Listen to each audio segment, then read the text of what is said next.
Hey, all you Trash to Treasure kids. Welcome back to week 2 of our fabulous projects. I had a great time last week. I'll be honest with you. The highlight of the week for me, though, was Zooming with some of you guys on Friday. That was tons of fun. Let's see, we had Jaden, we had Blakely, we had Sophia, Chloe, and we had Leanne. So we had 5 kids Zooming, showing their projects, showing off that stuff.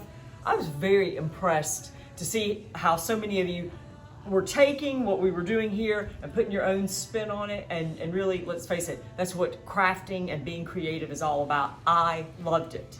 So today I'm calling these folded newspaper gems. And you can maybe guess by what I'm wearing what we're talking about.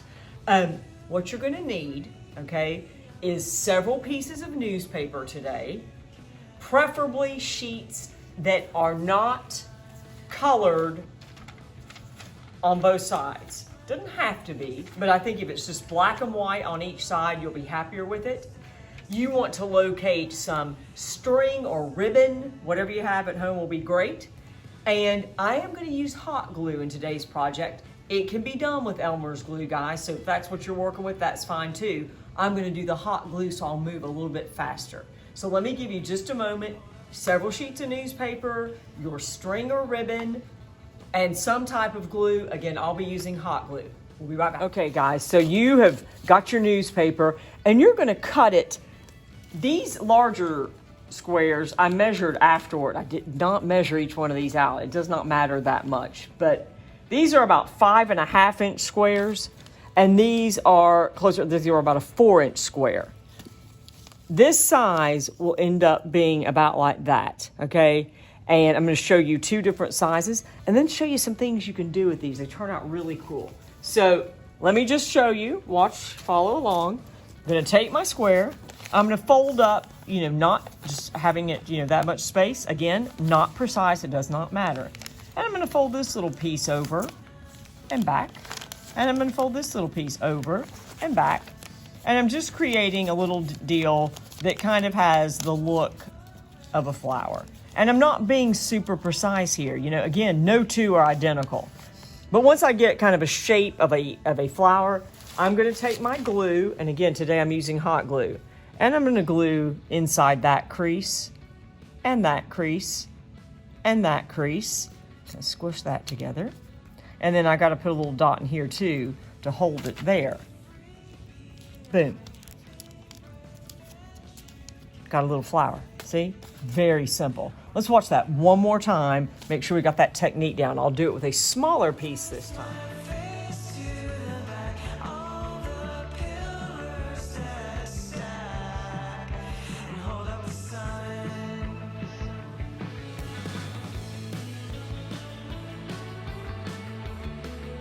Okay, so you practiced around there and you feel pretty good with folding these. Again, no 2 are going to be alike. I never even try to make them alike. So I'm showing 2 sizes here. I've got the larger size square, and then this is my smaller one. Let's see what we can maybe do with these. You are going to be seeing a photograph of some little bouquets that I made by gluing about 3 of the larger ones together on a stick, or it could be a straw. Some people last week were using straws. That's fabulous. Could be even a fork. But you're going to arrange those and glue them on there so it looks like a beautiful blooming flower. It's got a great look about it. Of course, you can paint your newspaper if you prefer to do that. I like that natural look of somebody saying, wow, that is newspaper made to look like something amazing. So you creating the big flower, that's one option. Now, these smaller ones, that is how I created the necklace that I'm wearing. Have you ever, nobody has a necklace like this. I think it turned out very cool. It's just tied in the back. That's just a piece of white ribbon that I had. You could use your string, yarn, whatever you have.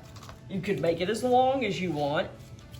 And I just hot glued those around the ribbon and voila. And that was some of those smaller squares that have made this. Now, we got a couple of fellas in the class. Hey, you fellas, and remember, Father's Day is coming up in a couple of weeks. You can make a really cute boutonniere for Dad. If you want it to be bigger, it could be a corsage. But here I've just put a little piece of cardboard or the inside of a paper plate to hold the back. You can put a little piece of tape, some ribbon, and boom, you've got a really cute, one-of-a-kind boutonniere for Dad for Father's Day.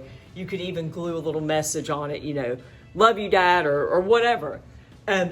Tons of things you can do, folks, with just these simple folded pieces of paper. Get to practicing. I can't wait to see what you create today. Have some fun, and we'll see you next time.